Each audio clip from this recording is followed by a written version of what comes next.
ओम सभी को सादर नमस्ते, जय श्री राम।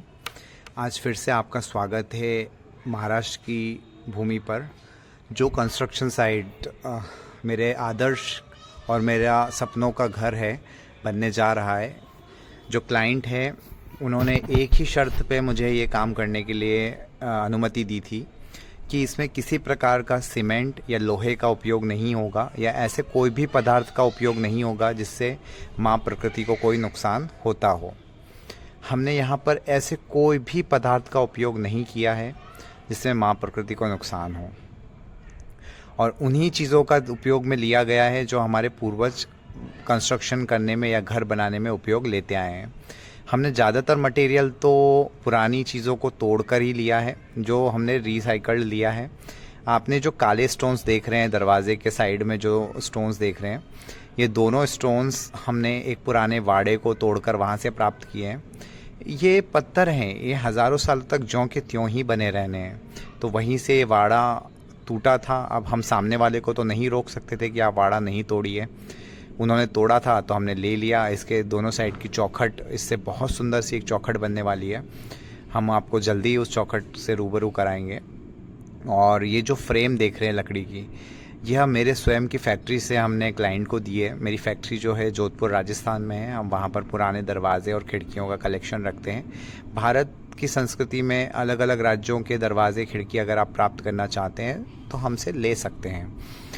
अब रही आगे बात कि हम इसको किस प्रकार से बना रहे हैं और क्या क्या इसमें मटेरियल उपयोग में ले रहे हैं, तो आपकी जानकारी के लिए हम बताना चाहेंगे। हम इसमें पूर्ण रूप से चूने का बांधकाम कर रहे हैं, चूने से इसका कंस्ट्रक्शन का निर्माण कर रहे हैं। इसमें जो पत्थर का उपयोग लिया गया है, नीचे तो हमने यहाँ का लोकल दगड़ यूज़ किया है जिसको बेसाल्ट स्टोन बोलते हैं, वो नीचे वाला स्टोन लिया है बेस में। ऊपर हमने यहाँ का लोकल जो चीरा कोकण का लेटराइट स्टोन होता है वो उपयोग में लिया है, और उसको चिनाई करने के लिए हमने यहाँ का जो मसाला है वो चूने का मसाला बनाया है। अब यहाँ पर एक जो विंडो है वो आपको दिखाना चाहेंगे, जो बड़ी विंडो बनाई है ताकि इसमें बैठ भी सकते हैं और विंडो के रूप में उपयोग भी हो सकता है। सिटिंग कम बेड विंडो हो गया। तो यहाँ पर ये तो पुराना ही कल्चर है हमारा। हमने महल से इंस्पायर होकर ये विंडो डिज़ाइन की है। जो हमारी रानियाँ होती थी वो झरोखों पे बैठकर पहाड़ के नज़ारे देखती थी, उसी प्रकार से काम हो रहा है। अंदर की बात करें तो जो पार्टीशन वॉल्स होंगी वो ईंटों से चिनाई होगी, जो नॉर्मल रेड ब्रिक्स होती है। आउटर वॉल जो है 14 इंचेस हैं और जो इनर वॉल्स हैं वो 9 इंचेस की हैं, और जो 14 इंचेस है वो हमने डायरेक्ट चीरा से बनाई है। और पार्टीशन वॉल्स जो हैं वो सारी की सारी ब्रिक से बनेंगी, नॉर्मल ब्रिक से। ये मसाला जो आप सामने देख रहे हैं चूने का मसाला है। इसके अंदर यहाँ की लोकल नदी की रेती, जो काली रेती होती है, वो डाली गई है। गुड़ का पानी डाला गया है, बेलपत्र डाला गया है, और इसके अंदर उड़द की दाल का आटा है, और कहीं कहीं जगह पर हमने मेथी दाने का पाउडर भी यूज़ किया है। तो इसके मुख्य जो इंग्रेडिएंट है वो चूना है, रेती है, गुड़ का पानी है, बेलपत्र या फिर मेथी का दाना या उड़द की दाल का आटा। इस प्रकार के इसके इंग्रेडिएंट्स हैं। यह जो पत्थर है वो 14 इंच का ही है, तो सीधा उसको रखने से ही 14 इंच की दीवार बन जाती है।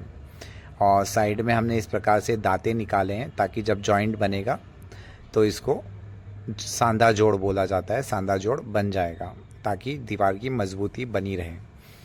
हमारे जो मिस्त्री साहब हैं वो भी बड़े कुशल कारीगर हैं, उन्होंने भी काफ़ी हमें सपोर्ट किया। लेकिन उनके साथ एक प्रॉब्लम है कि उनको सिर्फ मराठी स्पीकिंग है, वो उनको हिंदी बोलना नहीं आता है। उसमें उनकी कोई गलती नहीं है, बचपन से उन्हें कहीं बाहर निकलने का मौका नहीं मिला तो उन्होंने नई लैंग्वेज नहीं सीखी या हिंदी वो सीख नहीं पाए। लेकिन बड़े अच्छे कारीगर हैं मदन जी, और मदन जी ने काफ़ी अच्छे से काम किया।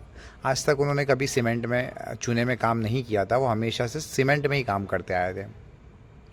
लेकिन बार बार लोग मुझसे डिमांड करते हैं कि आप हमें कारीगर दीजिए, कारीगर दीजिए। तो मैं यही कहता हूँ कि जिसको सीमेंट का काम करना आता है वो चूने का काम कर सकता है, सिर्फ उसको समझाने भर की देर होती है। आप देख रहे हैं यहाँ पे सिर्फ मसाला बदला है, तरीका नहीं बदला है। तरीका वही है जिस प्रकार से सीमेंट में होता है, उसी तरीके से इसमें हो रहा है, इसमें कुछ अलग से नहीं हो रहा है। तो सिर्फ मसाला बनाना मैं सिखाता हूँ, उसकी कंसल्टेंसी चार्जेस मैं लेता हूँ और आपके यहाँ आकर उसको सिखाता हूँ। अब यहाँ पर पूर्ण रूप से सांवल भी होगी, लाइनिंग अप भी होगा, सब कुछ होता है। और इसी प्रकार के प्रोजेक्ट्स हमने कहीं कर चुके हैं। महाराष्ट्र में भी हमारे कहीं प्रोजेक्ट चल रहे हैं, उत्तर प्रदेश में, गुजरात में, राजस्थान में और कहीं कहीं राज्यों में हमने इस प्रकार के प्रोजेक्ट बना रहे हैं जिसमें हम प्राकृतिक रूप से घर बनाते हैं। माना कि मैं बहुत अच्छा वीडियो शूट नहीं करता हूँ या फिर मेरे अंदर उतने अच्छे क्वालिटीज़ नहीं है कि मैं बहुत अच्छी वीडियो शूटिंग करके, एडिटिंग करके बड़े बड़े इन्फ्लुएंसर उनकी तरह काम कर रहा हूँ, लेकिन जो मेरा ज्ञान है वो पूर्ण है, उस पर मुझे गर्व है, उस पर मुझे घमंड है कह सकते हैं कि मेरा जो ज्ञान है चूने को लेकर या मिट्टी को लेकर, मिट्टी के घर को लेकर, वो पूर्ण है। मैंने ऑथेंटिसिटी से घर बनाना सीखा है, लुका छुपी से घर बनाना नहीं सीखा है कि बताते कुछ है करते कुछ और है, वो काम नहीं है हमारे पास। ऑन साइट कंस्ट्रक्शन सब चीज़ें तैयार होती है, वहीं पर बनाई जाती है क्लाइंट के सामने। कुछ भी बाहर से मैं लाकर नहीं बेचता हूँ, ना कोई कुछ बाहर से पैकेट बंद डब्बा बंद चीज़ें रिकमेंड करता हूँ। तो आप देख सकते हैं ये जो कंस्ट्रक्शन साइट का नक्शा है वो भी मैंने डिज़ाइन किया है भारत की संस्कृति और महाराष्ट्र की संस्कृति के हिसाब से। दोनों साइड बड़े बड़े वरामदे बनाए गए हैं। इन वरामदों को इस प्रकार से डिज़ाइन किया गया है कि इसमें पंच महाभूत, जो हमारे 5 शरीर के पंच महाभूत है, जिसमें मुख्य जो अग्नि है वो दोनों समय, सूर्य उदय होगा तब भी घर के अंदर रोशनी आएगी, सूर्य अस्त होगा तब भी घर के अंदर पूर्ण रूप से रोशनी आएगी, सूर्य की किरणें आएंगी। वायु का आवागमन बहुत अच्छे से सर्कुलेट होगा, क्रॉस वेंटिलेशन दिया गया है। इसमें आकाश और पृथ्वी और जल तीनों का समावेश होगा, इससे हमारे पंच महाभूत बैलेंस रहेंगे और असली वास्तु वही है। जो दरवाज़े आप देख रहे हैं यहाँ पूर्ण रूप से यूज्ड दरवाजे हैं, पुराने घरों से निकले हुए हैं और इनको हमने काफ़ी संजोया हुआ है और काफ़ी अच्छे से इनको हमारी फैक्ट्री के द्वारा हमने क्लाइंट को प्रोवाइड किया है। क्लाइंट जो है बड़े ही अच्छे प्रबुद्ध इंसान हैं, उन्होंने इसको प्रकृति को संजोने के लिए यहाँ पर एक बगीचा भी बना रहे हैं। बहुत जल्दी उन्होंने बहुत सारे नारियल के पेड़, आम के पेड़ और इस प्रकार के पेड़ लगाए हैं। सामने जो आप टैंक देख रहे हैं, हम इसमें चूना भिगोते हैं, चूने को तैयार करते हैं। एक साइड का चूना हमारा 4 टन चूना अभी तक लग चुका है इसके अंदर, जिसमें हमने नींव भरी है और 8-8 फीट की दीवारें हो चुकी है। अब एक साइड का चूना हमारा बचा हुआ है।